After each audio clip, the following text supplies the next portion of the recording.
It makes Germany an active participant in the conflict. But what's interesting about this conversation is a few days prior to it, the German chancellor, the senior civilian executive authority in Germany today, had specifically said that Germany will not be providing the Taurus missile to Ukraine. Moreover, the parliament of Germany, not once but twice, overwhelmingly voted against providing the Taurus cruise missile to Ukraine. Who's in charge in Germany? The civilian leadership or the military?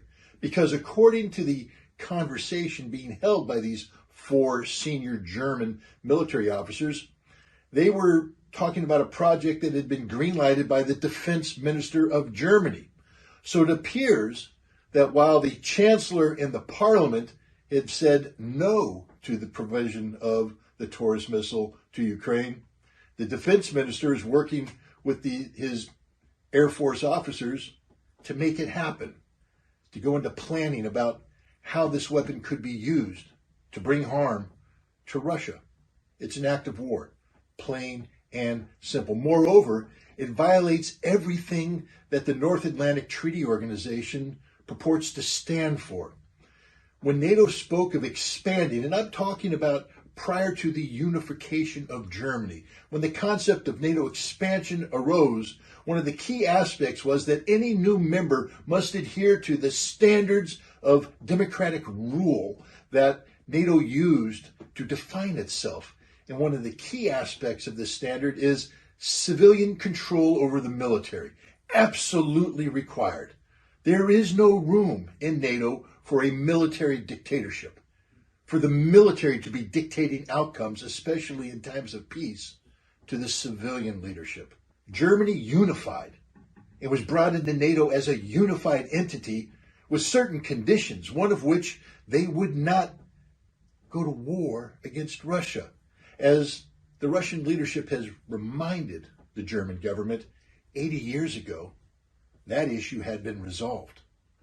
80 years ago, Germany was ruled by Adolf Hitler, a Nazi.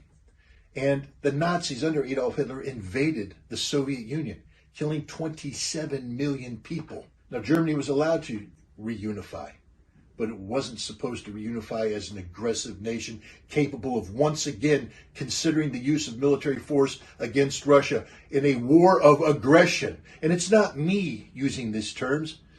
There are members of parliament now, actually, in Saxony, Germany, who are actively seeking to investigate these German officers to hold them accountable for violating German law, for planning a war of aggression, because a war of aggression was determined at the Nuremberg Tribunal, which held the Nazis accountable for their crimes committed not just against the Soviet Union, but others, for planning and implementing the biggest war crime of them all, a war of aggression, which is exactly what those four German officers were plotting against Russia on behalf of their defense minister, in total contravention to the direction given to them by the Chancellor of Germany and the German Parliament. There's a crisis of civil-military relations today in Germany. What's the world going to do about it?